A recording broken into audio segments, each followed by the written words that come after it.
click that and share my screen. All right, you see my screen all right, Mr. Binder? Yes, I can. All right, perfect. So welcome to our first kind of parent power night. And let's get rid of this guy. What we're going to be going over today is, like I said, we're going to record the session. It'll be posted for you guys on the website.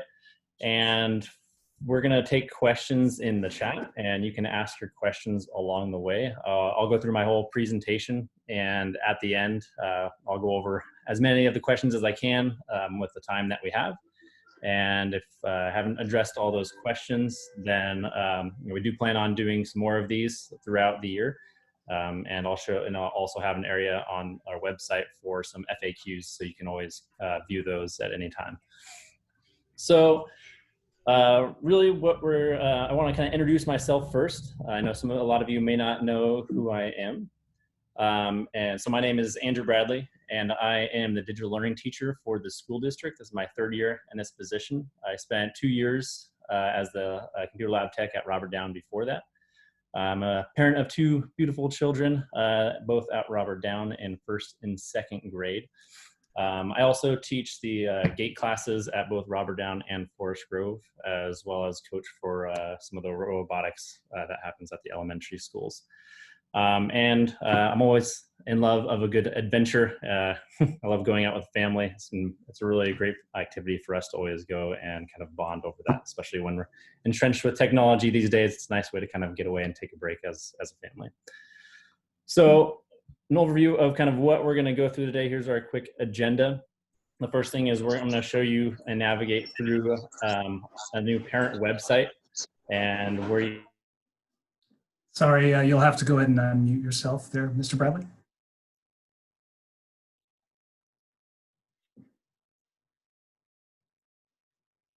There we go. All right. Thank you. No problem. So yeah, we're going to go over the parent website first, where you can find some resources, how you can contact tech support, and just kind of use it as your starting place for you guys as parents. And then I'm going to dive in. This is going to be kind of a broad overview of how you can use some of our Google for Education apps like Google Classroom and Google Meets, how you can get started with your student to get them logged in and signed in for maybe the first time, and a little bit of navigation around Google Classroom, how you can look at assignments or maybe turn in an assignment. Then we're going to cover some other applications like Seesaw. That's going to be primarily used in our TK through 2nd grade classes, as well as how you can access some of the other curriculums like Benchmark or other supplemental programs like IXL, maybe typing, and so on and so forth. And then lastly, we're going to go over some of that tech support and, like I said, how you can reach out and some basic troubleshooting that you guys can work through first before maybe contacting tech support. Yeah. So first I want to go through, let's see, I'll move this guy out of the way. So on the main PG website, you guys should be familiar with this now, just pgusd.org. Over on the right side, there's this new link right here for the Distance Learning Parents Guide. And if you click on that, it'll bring you into our little learning guide that we've made for you guys as parents to try and navigate through some of these resources. So right off the bat on the home page, we have some kind of top 10 list of distance learning strategies and recommendations for you guys as parents. I won't go through every single thing, but you guys can read through them on your own. But essentially, it's making sure to establish your routines and expectations for your children, choosing a good place to learn, staying in touch with your teachers, helping with your own students' learning, making sure to begin the day by checking in with your student, establishing those times and quiet places for reflection, encouraging physical activity and exercise, of course, and managing stress, monitoring time on screen online, and of course, connecting safely with your friends. So that's kind of your homepage. You guys can read through that kind of for how you can help set up your environment for your students. Over here on the next tab, we have one just dedicated for all of our various Google applications that we mainly use in the school district across the board. And if you click on any of these, it'll bring you up to some kind of little quick how-to guides that, that you might need as parents or as students as well.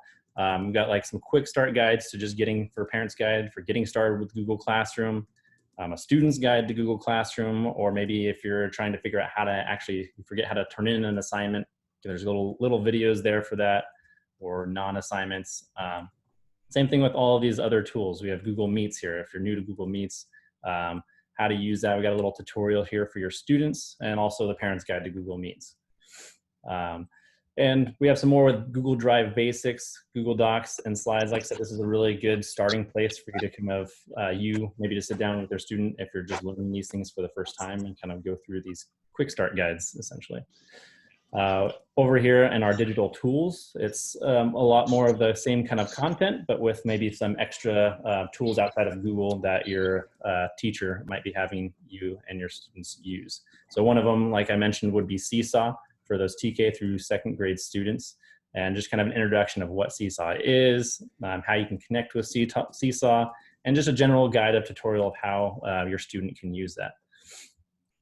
And same thing if your teacher's using Flipgrid or Pear Deck or Camry, these other programs, they all have kind of those kind of quick start getting guides for you there. Over on the next tab over, we have our great resources. So over here we have Chromebook Skills, and these are just some basic skills that your student might need to being proficient at getting their tasks done on a Chromebook, like maybe taking a screenshot of their work that they've done, or right-clicking on a trackpad, scrolling up and down, or drag and dropping on a trackpad. Sometimes that can be a little difficult to learn, especially as those kids transition from a tablet-based to a Chromebook platform. Over next down below, we have kind of our distance learning survival kit that you need some kind of headphones or speakers to make sure that you can hear a mouse. It can definitely be helpful, especially to kind of get away from the trackpad. That might make those clicking and dragging interactions a lot more friendly for your student. And of course, a webcam, so you can have those synchronous sessions with your teachers. And if you do not have some of these, you can definitely contact your tech support at your site to make sure that you are properly equipped for distance learning. The last one we have kind of a virtual class rules that our elementary sites have put out, and you can read through some of those just to make sure that your students are kind of being respectful in that online environment. Next to that, we have our Parent Power Nights. So like I said, this is going to be the first of hopefully many nights that we'll be going through, and kind of where I'll be walking you through some different programs and platforms and answering kind of those tech questions on maybe how to use Google Classroom a little bit more, or Seesaw. And that's where I'll also put the recordings and any kind of notes over there. It's not linked out to anything yet, but after this, I'll put the recording right there, so you can always refer back to it if you want to hear anything that was covered. The last tab right over here on the far right is our tech support. So the first thing we have here is our troubleshooting tips. If you're having trouble on your Chromebook at home, this is a great, just kind of quick starting things that you can try before necessarily contacting tech support, with making sure you're signed in with your student's Google account, making sure that you've plugged your device in and it is charged, checking your internet connection, and of course, all of our tech's favorite is powering off the device and then turning it back on, and then seeing if the issue still persists. As well as some good Chromebook care tips. This also applies to iPads on how you can make sure that those stay nice and pristine. And here's that FAQ page that I mentioned. So as we kind of keep getting questions from families, we'll put them right down here, and we'll keep adding to this list, and this will continue to grow, as well as the rest of the resources that I just mentioned. Such as maybe what devices are available for checkout. So if we have Chromebooks for grades 2 through 12, iPads for TK through 1, we have mobile hotspots for families that need internet, headphones and mice. How can you get a Chromebook? How can I get internet at home? And then how can you access your child's learning resources that their teachers share? And so the ones we have right here are Google Classroom, of course, Seesaw, and also Clever.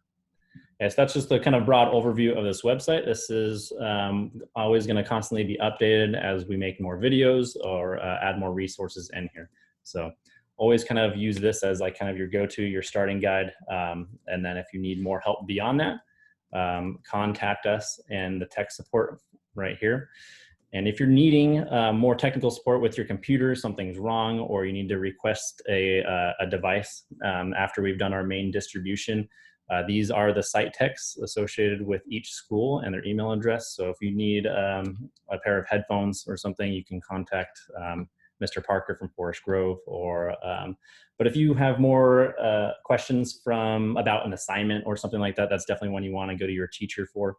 But like I said, if you have a question about something tech related, make sure to email your tech and not instead of your teacher. Mr. Bradley? Yeah. Excuse me, but would you please re-navigate to the distance learning? We just had a few parents join us late, okay, and I want to make sure they understand how you got where you are right now. Thank you. Yeah. Maybe from the district's website. Yep. Yeah. So right here on the district website, homepage is pgusd.org. It's listed right over here on the right side for that distance learning parents guide. Once you click on that, it'll open up this site for you guys. Okay. All right, so we're gonna go ahead and we're gonna get started with Google. So if you've never used Google before, like I said, today is really the broad overview. We can maybe on another meeting, we'll really dive in a little bit deeper to Google Classroom and some of these platforms, but I wanna give everyone a good starting place so they're prepared for their students next week when they start getting their passwords and accounts and information. So right from the get-go, you're just gonna go with your student to google.com, or if you open up a Chromebook, it'll prompt you to sign in with your student's Google account. But if you're using your own device at home, just go to google.com, click that big sign in button up in the top right. And then you're gonna sign in with your provided student Google account that should be shared with you through your teacher, and go ahead and type that in. I have my daughters right here pulled up, ready to go. So it is usually their first name with 6 digits and then the @pgusd.org. Then you're gonna go ahead and type in your student's password.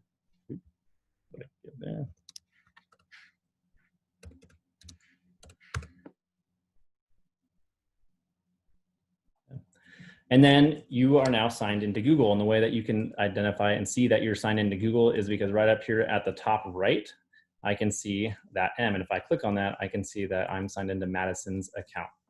Okay. Now, where kind of all of the Google apps live is something that we like to call the waffle right here. This little 3x3 array.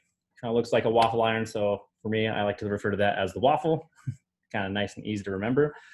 And this is where you can access the Gmail, your Drive, Google Classroom, Docs, Sheets, and so on and so forth. So right now we're gonna go ahead and dive into Google Classroom. So when your student is told to go to Google Classroom for something, we'll go ahead and go up into the waffle, click on Classroom, let it load. And then you're gonna see your classroom. Now, depending on which grade level you're at, I know we have some middle school and high school teachers, you will probably have many more classroom classes in here that you'll be joining and having to navigate between one and the other. Now, down at the primary levels, you're more likely to probably have 1 or 2 for maybe PE or music. What you'll have here is you'll have, like right here, I have this Google Classroom example that I made and I invited the student in. So you'll just need to hit that join button right there. If the teacher gave you a join code instead, up in the top right, there's this join class button. And when you click on that, your teacher would provide you with a little 5 to 7 letter class code. And once you enter that in, it'll do that. But on here, I invited the student. So all I need to do is press join. Mr. Bradley, can you explain again how students have their own Google account? So each student has their own Google account. This is the same Google account they'll use for their whole time in PGUSD. And your teachers are working on kind of printing those out or in a way of sending that to you guys via email. So that will be provided to you guys by your teacher. Does that answer that question? So once you have that, like I said, it's first name, 6 digits @pgusd.org, and then with the password there. All you need to do is just enter those in and you're in on Google.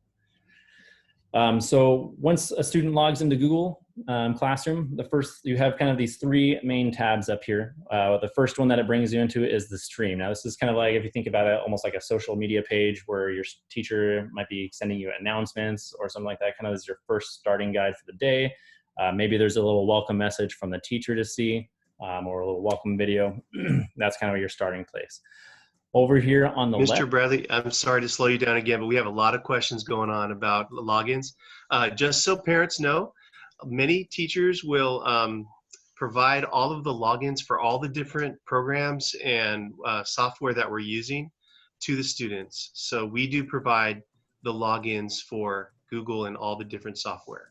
Sorry. Another point to mention, Mr. Keller, is that most, if not all, the teachers at elementary will be distributing their students' Google login accounts, district Google login accounts. They have a report specific to their classroom for those students in their classroom with those credentials. Secondary level, that would be middle school and high school. Middle school receive theirs during the roundup with their schedules, as well as the high school students, which most of them know them, except for the new students, but they receive them with their schedules. All right. So back into Google Classroom. So that was the stream over here on the left. If your teacher has assigned assignments, this is mostly going to be for grades 3 and up for having assignments in Google Classroom.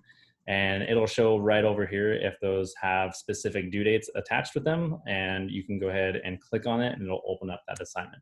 We'll get into what that looks like here in a minute. But up here at the very top, you can see that I've created a Meet link. So if your teacher is using Google Meets to meet synchronously with your students, likely it'll be right up there to make it easy for your student to join that Meet session. Now, under the classwork tab, this is kind of where you're going to be your student is mainly going to be living in. This is where they can see all of the assignments listed out for the week or for the day, or by subject area. And what you can go through right here, you kind of see if I have an assignment and I finished it, it'll gray it out. So it kind of almost works as like that working checklist in a way. Or maybe the teacher pushed out a little math lesson. You can click on that and view kind of a short description.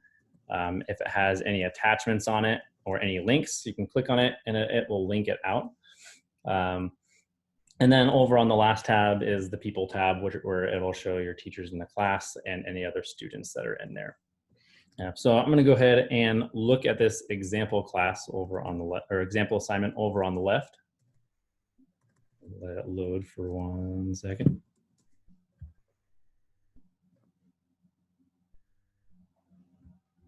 There we go. All right. So this is just a practice assignment that I am assigning my daughter Madison. So I can see over here that my teacher gave it as a Word document, and what I can do now as a student is open up that document and fill out whatever the instructions were provided by the teacher. Do what they need to do. You might get a little prompts if this is their first time using Google Docs, so you want to go through kind of those steps of saying, I understand. And maybe, obviously this will be a little bit more in-depth as a teacher assignment, but once they finish that, they can click on, and they finish doing the assignment, they can click that turn in button right up at the top right. That will then submit that assignment for your teacher to be able to view. Or the other way to do it is, it's in the beauty about Google Docs is that it automatically updates pretty much anywhere that it lives. So maybe you weren't finished with that work, you can leave and then come back to it at a later time. And once that student is completely finished with their assignment, they can go and click that big blue turn in button at the bottom. And it'll double check, making sure that you know that you're turning it in. Click that turn in button. And now that assignment is submitted back to the teacher, and the teacher can then go and look at their work, and they can make comments to it, and the teacher and the student can comment back and forth depending on if the teacher needs them to do something a little bit extra. So for Google, that's kind of your overarching Google Classroom. There's a little bit more to it that we'll dive into another day, but I want to make sure I cover everything that we need to cover today. And definitely go to that distance learning guide if you want to learn more about turning in assignments again, or some of those other features. The other one I want to go over real quick is a Google Meet session. So if you're starting that with a teacher and a teacher is asking you to use Google Meets, it's a very simple platform that you just click on the link, and it'll bring you into a Meet session. you'll go ahead and click that join now. And it'll bring you into meet session where you're going to see your teacher and the other students in the class. And you, as a student, you kind of have a few basic functions down here.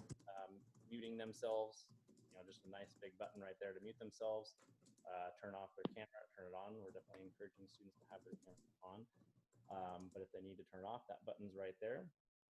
Over on the right, there is a chat function where students can ask questions of their teachers, kind of similar to how we're doing it right now here. Mr. Bradley, I'm sorry to interrupt you again, but on my end, your audio went really low, and other parents are mentioning that on the chat as well. So I'm not sure if something's connecting your, covering your microphone. Okay. It might be because I have a meet. Is that better? Yep, there you go. Okay. I think it was because I had a meet session and a Zoom session going at the same time. So I think they were interfering a little bit. But those are pretty much the basic functions of kind of navigating in a Google Meet. You have your main things like muting yourself, turning on and off your video, and then there's kind of the chat bar on the side. And of course, right in the middle of down at the bottom is your hanging up feature. Okay. So we're going to go ahead and move into Clever. Now, Clever is a great way for especially those grades 3 and up, that creates a kind of single sign-on location for some of these platforms for curriculum or maybe typing and so on.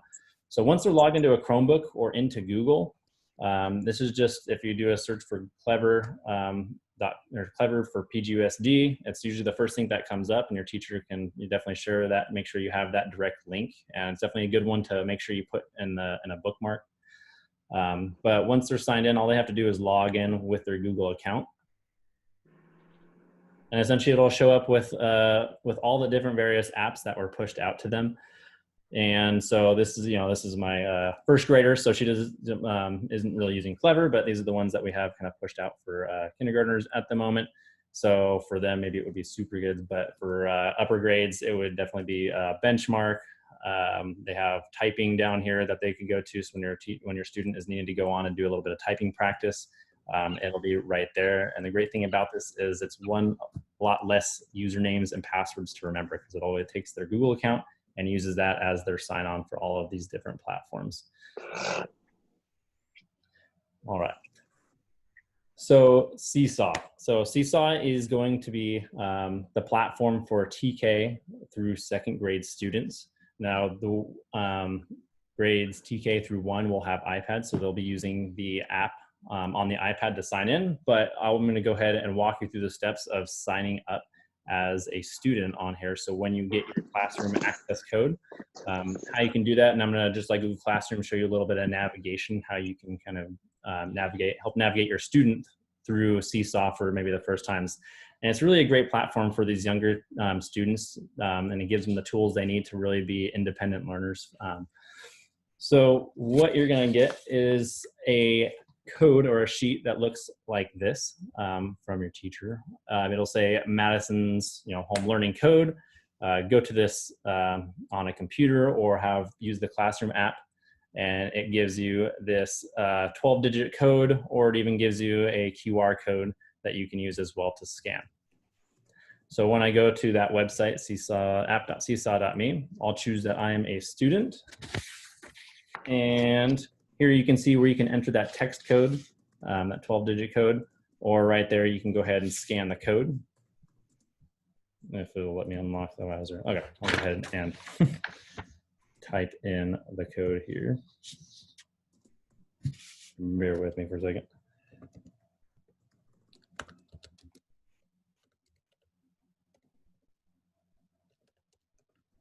All right. Click go, and then it's going to bounce you into your class, okay? And your student is only going to have 1 class in Seesaw, but as I created my own account, my child is in 2 different classes. And here is the basic kind of functionality of this. Seesaw is called the Learning Journal. So right here on the main page when you sign in, kind of like how Google Classroom has the stream, the journal is really a place where all this information is going to go. So as students complete their activities and submit their work, it'll show up on that journal, so they can kind of always go back and look and refer to their work. Over here on the activities, I can see that I have a little notification right here, and that's letting me know as a student that I have one activity that my teacher has assigned me and that I need to go in and accomplish. So I'll click on that activities page, and I can see right here that that my student needs to do this shape sort. For the student to go in and do this work, the instructions are right here, written above. Your teacher might record a voiceover as well for those younger students to read them the instructions, or even do a little video instruction for them. And when they're ready to add that response, they're really good at pointing out nice big green buttons for them that they need to go and click that. And it'll pull up this activity, and this one in particular is a drag and drop activity. If as a student I forget how to what the instructions were and what I really had to do, I can always click back up here at the very top to view those instructions again, and it'll just pop it down in this little window, and I can either listen to it, read it again, or watch the video to remember what I need to do. Yeah. So you can go through, and the student would go through here and complete this activity. Let's go into square, triangle, so on and so forth. So that's just a simple dragging and dropping. They have these other tools off on the side, like text. Maybe they need to type something in. And just like that, creates a simple little quick text box that they can move around. They can add their own little voice recordings on here. Maybe the specific assignment wants them to maybe read something that they've accomplished.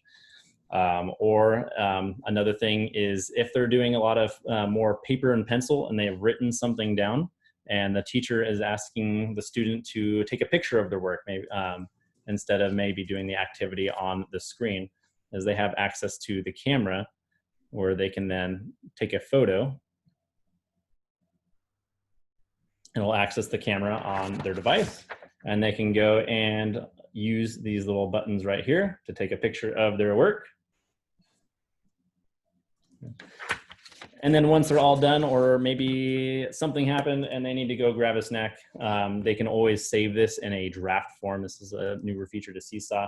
So if they want to come back to it later, they can save it as a draft before turning it in.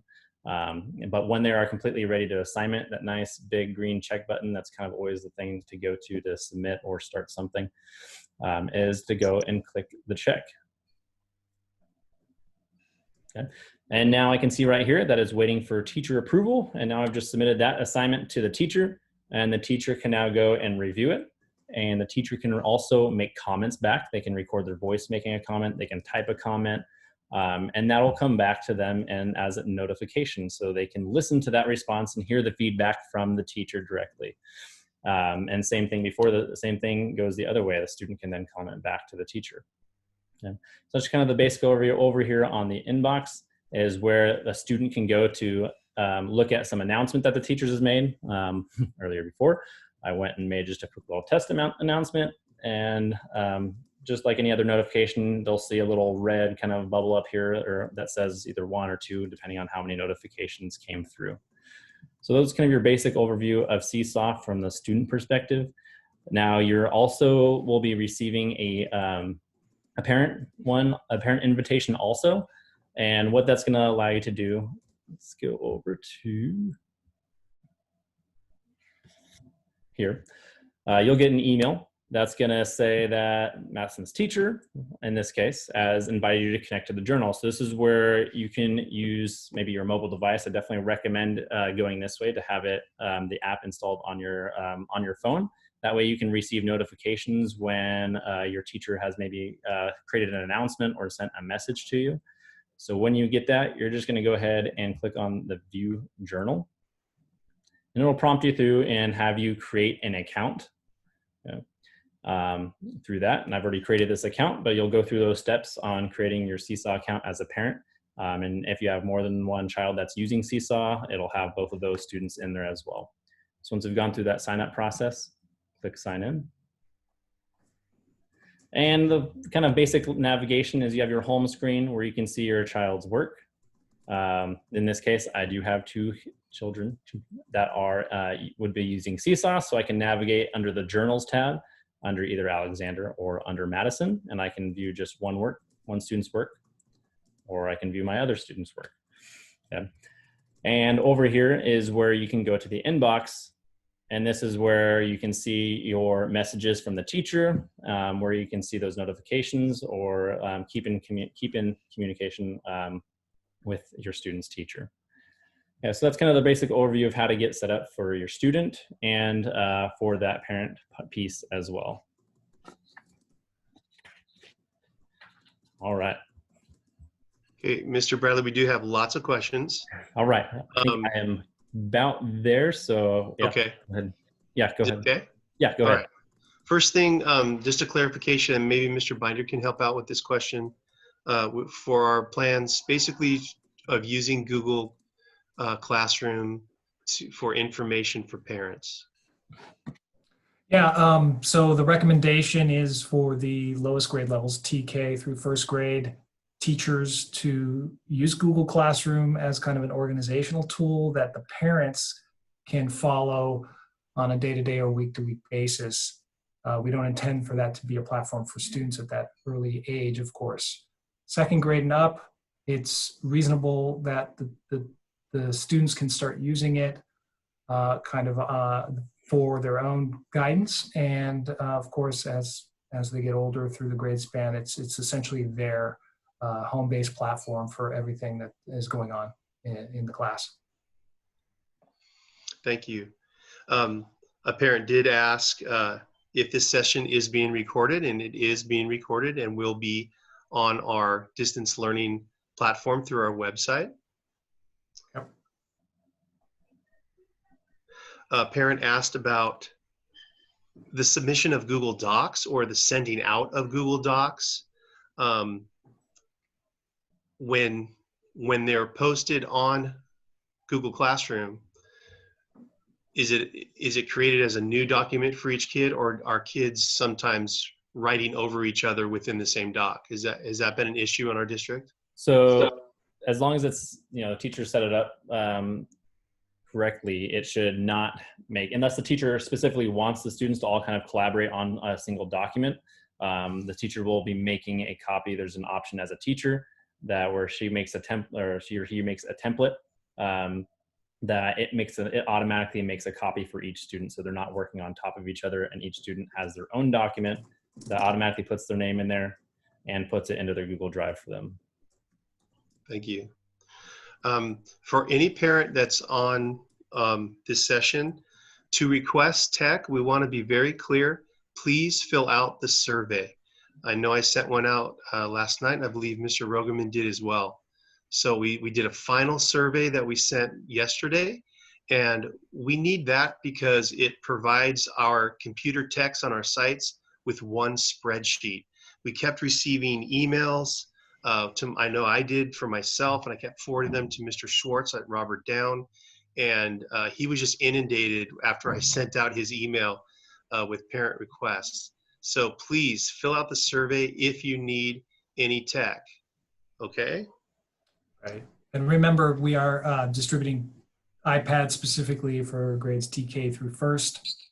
We're preparing those essentially this week, ready for a distribution, I believe Monday. And then for any students in grades 2 through 12, we are checking out devices on a per needed basis. Many of them have already gone out at the middle school level and the high school as well. And of course, we'll be distributing those to students in need grades 2nd through 5th at the elementary level. Mr. Binder, also, I just want to let folks know that at Forest Grove, we did not send out a follow-up survey. We have had some parents check in with us regarding whether or not they were on our list for tech.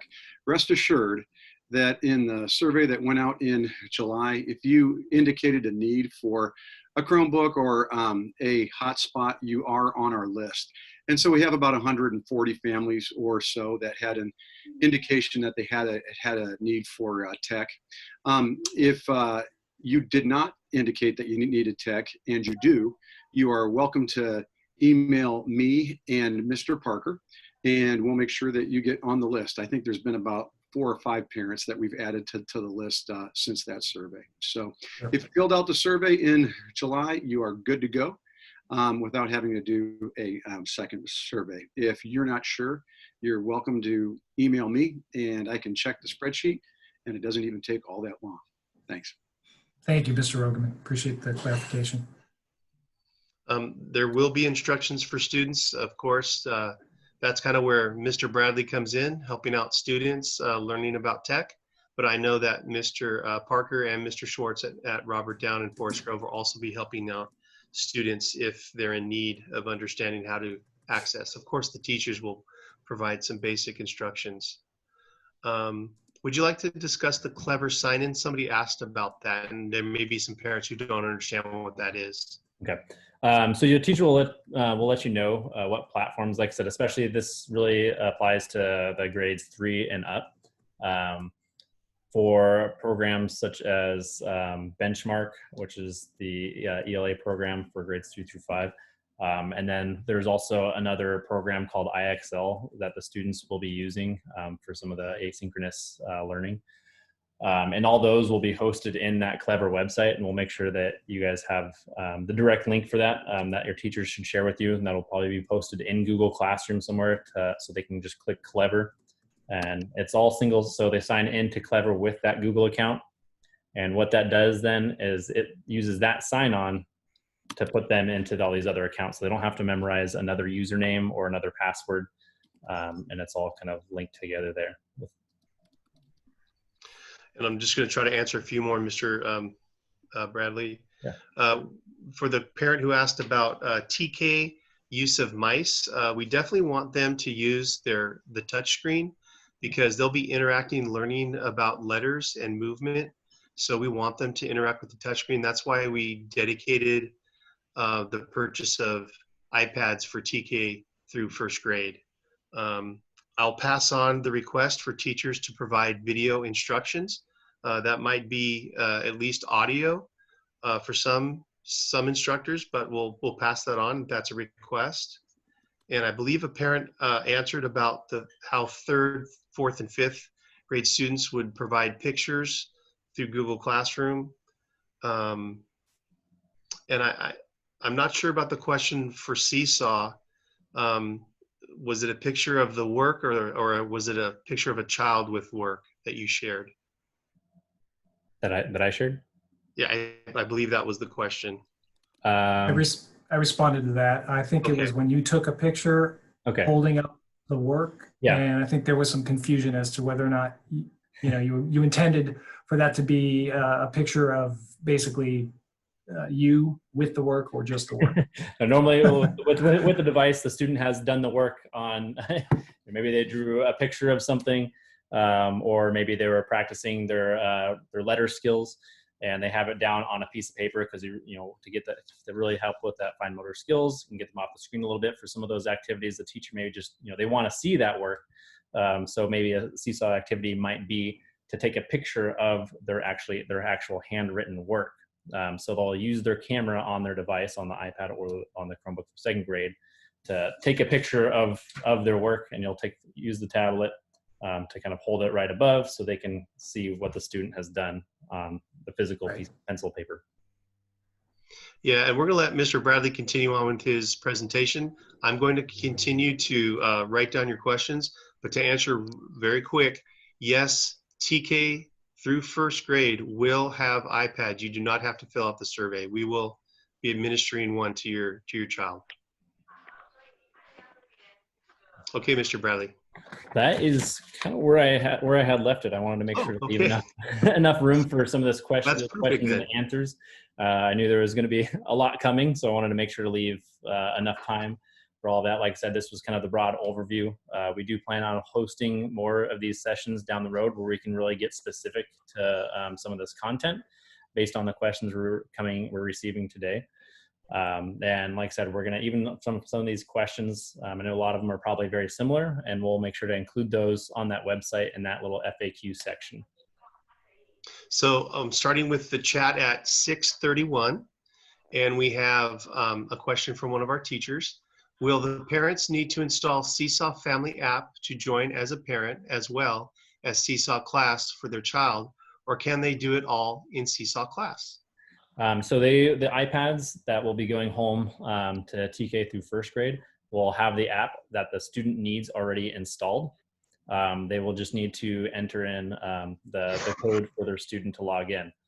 Now for you as a parent, if you want to have that parent app dedicated, you will need to have that on another device like your phone to create your account and sign in.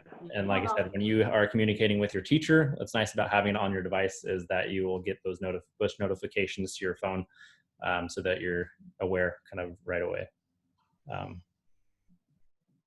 Okay. And we have a question from Eugene Davis about submitting pictures. He has a concern that the students had to send him their pictures through his own email, but how do you suggest if the student is not accessing their own email at such a young age? So the question is how does a student submit like a picture assignment to a teacher? Yeah. So I can definitely work with the teachers on that. There are ways in Google to do that. An easy way is through Google Forms, where a student can kind of submit a picture there as well. But actually, in Google Classroom, let me open one up real quick. Under an assignment, there is a way that under an assignment you can add any kind of attachment. So they don't need to email it. And I can go ahead and share my screen again. While you're doing that, if you can multitask, we'll see. Yeah. Oh, there's the chat. It went away. Make the chat go away. It's okay. I'll find it. I'll find the question. Sorry. I think it was, how do you set up Seesaw for 2 kids? Okay. I think I still have that tab open. I'll show you what that looks like. Okay, great. Because each student will have their own iPad. So there won't be a conflict on that one device. So it would be, for 2 students, it would be more you as the parent on kind of navigating both back and forth. But I'll show you that in just a second. Back to the Google Classroom. Let's see, assignment. Where was my little practice? To answer Jessica's question about you feel there's inconsistency with 2nd grade and iPads versus Chromebook, we decided as a district to have 2nd graders start interacting with Chromebooks for and also introducing the keypad to them within the 2nd grade. But we did want to also provide 2nd grade with the option of using Seesaw, and the 2nd grade teachers are very excited to add that to their teaching. Mr. Keller, I think I can add to that a little bit too. The 2nd grade teachers at Forest Grove may be using Google Classroom for the primary touchstone for parents, like to push out information to parents. And then the students would be using Seesaw as the primary way to turn in work and interact with the staff and their peers. 2nd grade team is still meeting to tomorrow. So more of that planning is taking place as they build this first week of school. So Mr. Rogeman, I think you answered the question about parents for your campus. Would they contact Mr. Parker or yourself if they need any kind of tech? Why don't you contact us both? Send the message to us both, and then we can check. And when I respond, if someone writes only to me, I always copy Mr. Parker so that he is aware if we've had to add someone to our list. So any parents from Forest Grove, that's cparker@pgusd.org for his email. And right, I'll put them both in here. Yep. Thanks, Mr. Yep, and if you ever need to look up any of those emails, it's under our tech support on that distance learning guide. Under contact us, we have. Oops. Let me reload this page real quick. And Monica, who asked her question at 6:35, if you are a Robert Down parent, if you could please fill out the survey that was sent out yesterday.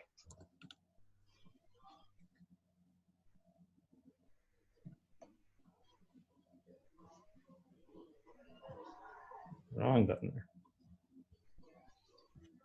I'm also texting one of our 2nd grade teachers now, and she said that Google Classroom and Seesaw are very closely aligned. So the two play nicely together. So that's good to know. There we go. I'm trouble loading my page there. So there you go. Under that contact page, there's each of the site techs. with their email address listed there. So back to that Google Classroom assignment question real quick. So under an assignment, let's say this one was they needed to take a picture of some kind of work that they did. Instead of having the Google Doc right here, the student can go to that add or create button. And under that drop down, there's an option for file. So depending on where that file is, if you saved it to Google Drive, or if it's just maybe on your desktop or something like that, you can just click on file and upload that document or upload that photo. And depending on your device where you stored it, if it's on your desktop, you can click on your picture and then upload that, and it'll show up right there. That goes the same with any other file formats, videos, audio recordings, anything like that. Hey, Mr. Bradley, can you speak a little bit to the parent guardian notification features in Google Classroom? I think there were some questions in the chat stream about how parents can be notified about assignments, et cetera. So if teachers have enabled guardians in for that, depending on on the teacher, let me see. Oops. I don't think I have an account with a Guardian that's set up with Guardian notifications right now, but let me see if I can sign on and show you from that point of view. We have a video that references that on our parent resource page as well, how to request that feature from the teacher's Google Classroom. That's right. Thank you. Pretty straightforward. Yeah.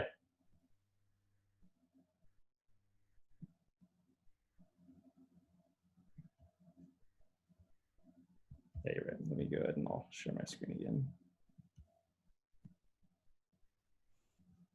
There you go. Yeah, so on that distance learning site, under Google Classroom, right here on the bottom right here, if you click on that, it'll play this quick little getting started guide for your student or your guardian email summaries. Exactly, yeah. I think there was the question about Seesaw and the multiple students. Is that correct? Yeah, question about having students in 2 different classrooms using Seesaw. Okay, so how does that work? Yeah, so as I said, each student will have on the iPads, they'll have, if you have a kindergartner and a first grader, they'll have their own iPad. So there won't be a conflict there, or your second grader would have a Chromebook. So each student using Seesaw would have their own device. And from the parent point of view and Seesaw, the home just kind of shows you all of the assignments. It'll put them all together. So if Madison had gotten an approved assignment from the teacher, it'd show up here in the stream, just compiling them all together. But under the journals is where you can toggle back and forth between the 2 students. So I've got Alexander and Madison if I really want to kind of drill into looking at only that student's work. So right, and once again, that's under the journal section where you can look at each of your students.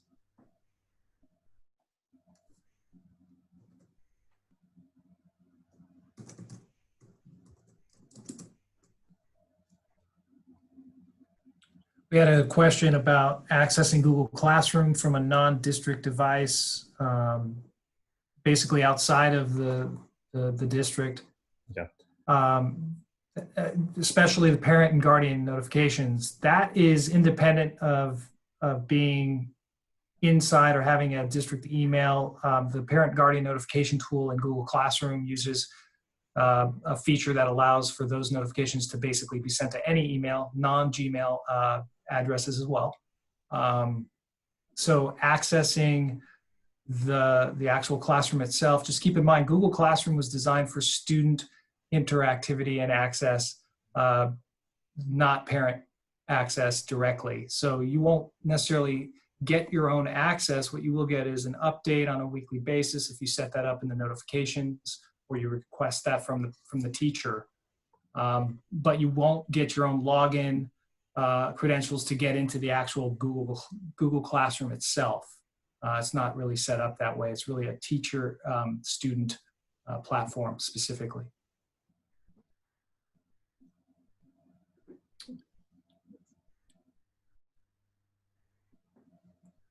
What timestamp were we at? Do you remember? Coming up on 6:50. Yeah, I'm going down another message or another question comes up here. A little motivational message there. Right. We got this.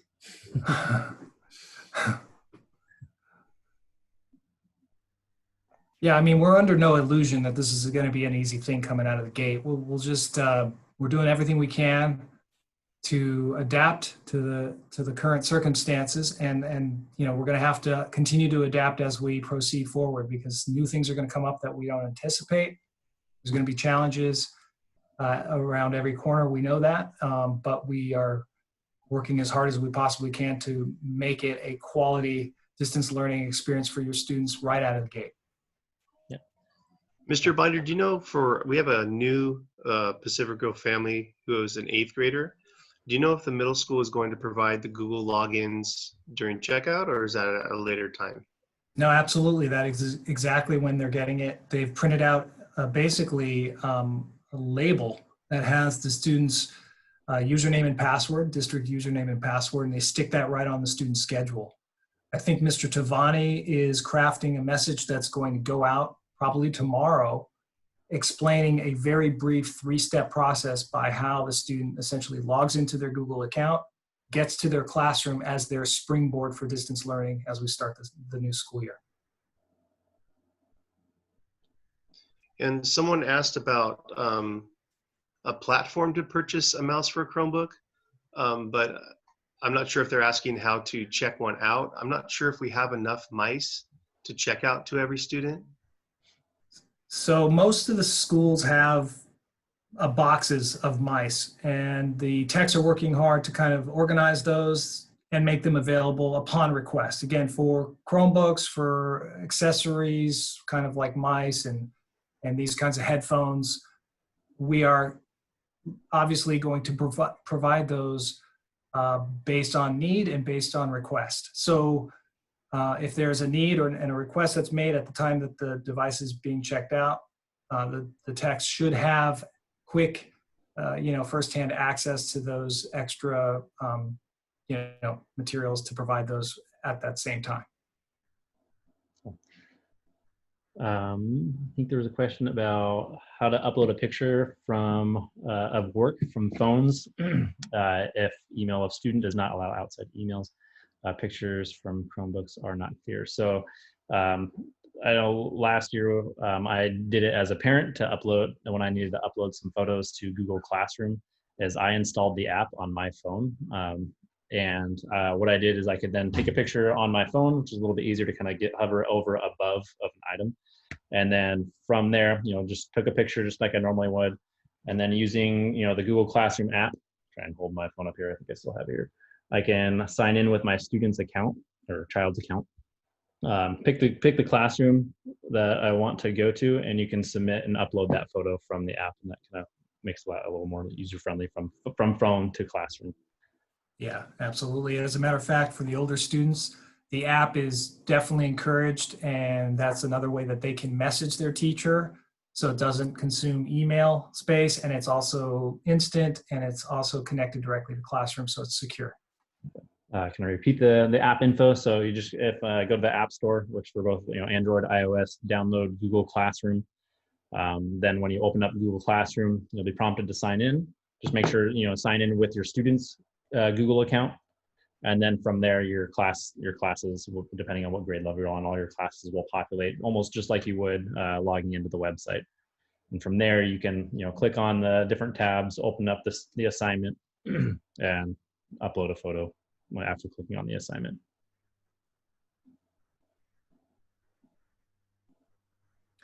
We had a question here from Sarah. Can my second schooler, I imagine child or student, use his own iPad? I responded to another inquiry along these lines earlier in the chat stream. A parent was asking, do all kinder or first grade students, TK students, need to get the iPad, particularly if there's already one at home? We know that you know, a lot of students have them, and a lot of households have them. We know this from our own survey data from late last year, where we found that a little more than half of our households had an iPad specifically that was being used for educational purposes. Our motivation for providing the iPads really is to standardize the configuration and just to have it so that if there was a need for it at home, we would be sure to have them. But if you already have an iPad and it's already got the apps that have been mentioned here and others that maybe you find helpful for your own students' education, by all means, we're not going to force an iPad on you. We would appreciate, even if you have an iPad and you decided to use that in place of getting one, that would be fine as well. There's nothing wrong with that.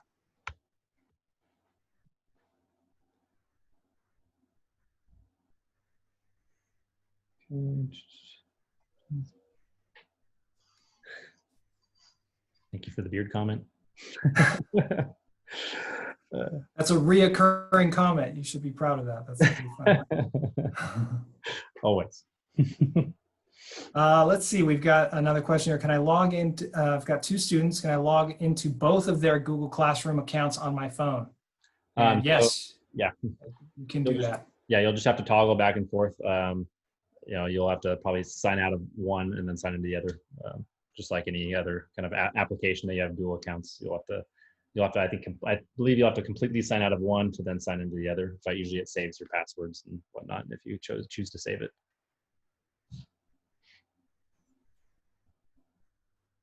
Again, yes.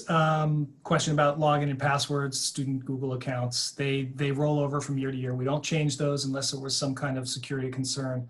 But yes, it's the same password, same user name, student username and password as it was last year. And yeah, that's definitely, you know, as you know, from last year and helping, you know, parents, a lot of the issues definitely came from parents being logged into the Google account. Make sure that when your students are doing work, they're the ones logged in. Even in the Chrome browser itself, you know, there's a difference between the Google website and the Chrome browser. And I'll go ahead and share and kind of show you what the difference would look like. So when I'm on Google Chrome, right up here in the top corner, so I can be on google.com. And I can see that I'm signed in on the website, but there's the website login, and then there's Chrome. And this is kind of what controls like some of your settings and some of the extensions that your students are gonna have. And so you need to sign into your browser with the student Google account as well as google.com.